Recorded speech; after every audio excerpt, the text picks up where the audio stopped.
Saudara, terima kasih Anda masih bersama kami di Kompas Petang. Saya Cynthia Rompas. Belasan orang yang tergabung dalam tim pembela ulama dan aktivis mendatangi kediaman Presiden ke-7 Republik Indonesia Joko Widodo di Kota Solo, Jawa Tengah. Mereka ingin melakukan klarifikasi terkait ijazah Jokowi yang selama ini belum ditunjukkan kepada publik. Setibanya di lokasi, mereka diarahkan ke ruang transit di mana 3 perwakilan kemudian diizinkan untuk bertemu langsung dengan Joko Widodo. Kurang dari setengah jam mereka keluar dari kediaman. Namun dalam pertemuan itu Joko Widodo tidak menunjukkan ijazahnya. Sudah kita sampaikan bahwa dari UGM tidak bisa menunjukkan ijazah. Ijazah hanya bisa ditunjukkan oleh pemilik. Oleh karena itu kita datang ke pemilik, gitu kan. Tapi ternyata pemilik itu sendiri tidak menunjukkan, bahkan mengembalikan kepada proses pengadilan. Setelah bertemu, Presiden ke-7 Republik Indonesia Joko Widodo menegaskan tidak ada kewajiban dirinya untuk menunjukkan ijazah kepada siapapun. Jokowi menambahkan UGM telah memberikan penjelasan cukup jelas terkait ijazah kelulusannya dari Fakultas Kehutanan. Saya sampaikan bahwa tidak ada kewajiban dari saya untuk menunjukkan itu kepada mereka. Dan juga tidak ada kewenangan mereka untuk mengatur saya untuk menunjukkan ijazah asli yang saya miliki. Jadi sudah sangat jelas, kemarin di UGM juga sudah memberikan penjelasan yang gamblang dan jelas, dan yang ketiga, saya mempertimbangkan karena ini sudah menjadi fitnah di mana-mana, pencemaran nama baik, saya mempertimbangkan untuk melaporkan ini, membawa ini ke ranah hukum. Yang dilaporkan siapa Pak nanti? Nanti biar disiapkan oleh kuasa hukum. Sebelumnya, pihak Universitas Gadjah Mada Yogyakarta memastikan Joko Widodo adalah salah satu alumnusnya. Joko Widodo lulus dari Fakultas Kehutanan pada tahun 1985. Adapun terkait ijazahnya ada pada Jokowi. Wakil Rektor Universitas Gadjah Mada, Wening Udasmoro, mengatakan pihaknya memiliki dokumen ijazah Joko Widodo yang dipertanyakan keasliannya.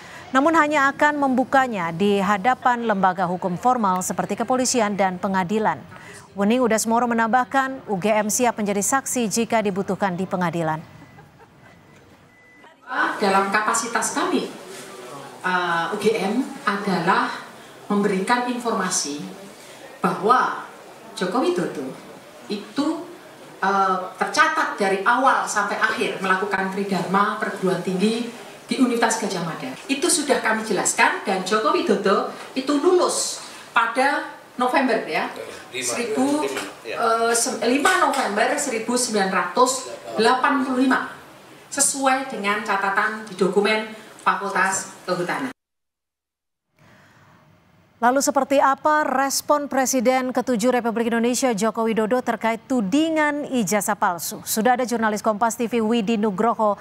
Widi, apa sikap dari Presiden RI ke-7 Joko Widodo terkait dengan tudingan ijazah palsu ini, Widi? Ya, Cynthia dan saudara, memang tadi seperti yang diketahui bahwa kelompok orang yang menamakan diri dari tim pembela ulama dan aktivis mendatangi kediaman Joko Widodo di Kota Solo ini untuk mengklarifikasi soal ijazah yang diduga palsu, yang mereka tuduhkan palsu dari Joko Widodo ini. Dan mereka sudah bertemu dengan Joko Widodo, 3 orang perwakilan diterima di kediaman, dan memang dari penjelasan Joko Widodo tidak menunjukkan ijazahnya kepada perwakilan massa yang datang ke kediamannya tadi. Karena memang menurut Jokowi, dia akan menunjukkan ijazahnya apabila diminta oleh pihak pengadilan atau dalam hal ini penegak hukum yang formal yang berwenang untuk melakukan penindakan ataupun pengusutan terhadap satu masalah. Jadi bukan kepada siapapun yang datang untuk meminta melihat ijazahnya. Karena memang dalam pendapat di sini hal tersebut sudah masuk ke ranah pribadi, bukan konsumsi publik. Artinya apabila nanti memang pengadilan ataupun pihak berwenang seperti kepolisian, institusi penegak hukum meminta Jokowi untuk menunjukkan ijazah aslinya, maka dia akan menunjukkan kepada instansi tersebut, baik pengadilan ataupun kepolisian jika memang dibutuhkan. Dan mengingat kalau kita mundur ke belakang, sudah ada beberapa gugatan tentang ijazah palsu ini, dan 3 kali kalau tidak salah dari pemikiran dari Pak Jokowi tadi, 3 kali dimenangkan dan sudah dianggap selesai. Tapi muncul lagi masalah seperti ini, maka Jokowi tengah mempertimbangkan akan menempuh langkah hukum terhadap gugatan ataupun tudingan ijazah palsu ini, karena dia menilai bahwa ini sudah merupakan serangan personal, pencemaran nama baik, dan juga istilahnya sudah menimbulkan fitnah kepada dirinya selaku warga negara Republik Indonesia, karena di sini saat ini Jokowi sudah tidak lagi menjabat sebagai presiden dan dirinya merasa diserang secara personal, sehingga ada pertimbangan untuk membawa masalah ini ke ranah hukum, di mana Jokowi sudah menentukan tim kuasa hukum yang akan mengurus persoalan ini, baik di tingkat Solo, mengingat kemarin juga ada gugatan-gugatan semacam itu di kota Solo, dan juga di tingkat nasional nantinya. Seperti yang kita ketahui kemarin, kuasa hukum dari Joko Widodo sendiri sudah melakukan konferensi pers dan menyatakan bahwa ijazah ini asli. Diperkuat juga dengan konferensi pers yang dilakukan oleh pihak penerbit ijazah tersebut. Cynthia. Baik, terima kasih atas laporan Anda. Widi Nugroho melaporkan langsung dari Solo, Jawa Tengah.